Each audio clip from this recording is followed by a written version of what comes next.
AP ఉద్యోగులు, పెన్షనర్ల మార్చి నెల జీతాలు మరియు పెన్షన్‌లకు సంబంధించి అత్యంత ముఖ్యమైన సమాచారం అండి.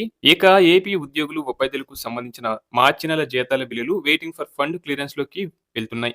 ముఖ్యంగా విద్యాశాఖ, న్యాయశాఖ, రెవెన్యూ, పంచాయతీరాజ్ శాఖ, వాటర్ రిసోర్స్ డెవలప్‌మెంట్, గ్రామ, వార్డు, సచివాలయ ఉద్యోగులు, కమర్షియల్ ట్యాక్స్ డిపార్ట్‌మెంట్‌లకు సంబంధించిన జీతాల బిల్లులు ఫండ్ క్లియరెన్స్‌కి వెళ్తున్నాయి. మిగిలిన ఉద్యోగులకు సంబంధించి కొన్ని బిల్లులు బిల్ నాట్ అప్రూవల్‌లో ఉన్నాయి.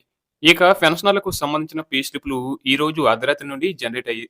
ఇక జీతాలు మరియు పెన్షన్‌లు జరిగే విధానం ఎలా ఉంటుందంటే, మీరు బిల్ స్టేటస్‌ను సీఎఫ్ఎంఎస్ వెబ్‌సైట్ లింక్ ద్వారా చెక్ చేసుకోవచ్చు.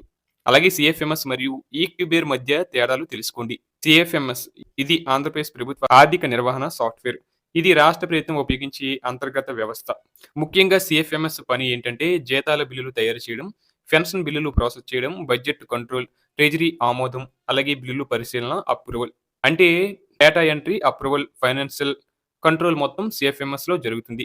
ఇక ఈక్యూబేర్‌కి సంబంధించి ఈక్యూబేర్ అనేది ఆర్‌బీఐ నిర్వహించే బ్యాంకింగ్ ప్లాట్‌ఫార్మ్. ఇది ప్రభుత్వ ఖాతాల నుండి డబ్బు బ్యాంకులకు పంపే వ్యవస్థ. ఇక ఈక్యూబేర్ పని ఏంటంటే, ప్రభుత్వ ఖాతా నుండి నిధులు బదిలీ, జీతాలు బ్యాంకు ఖాతాలో జమ చేయడం, పెన్షన్‌లు పంపడం, ఫైనల్ మనీ ట్రాన్స్‌ఫర్ చేయడం వంటివి చేస్తుంది. అంటే డబ్బు అసలు పంపేది ఈక్యూబేర్ ద్వారా. ఇంకా సులభంగా అర్థం చేసుకోవాలంటే సీఎఫ్ఎంఎస్ లెక్కలు, బిల్లులు వ్యవస్థ.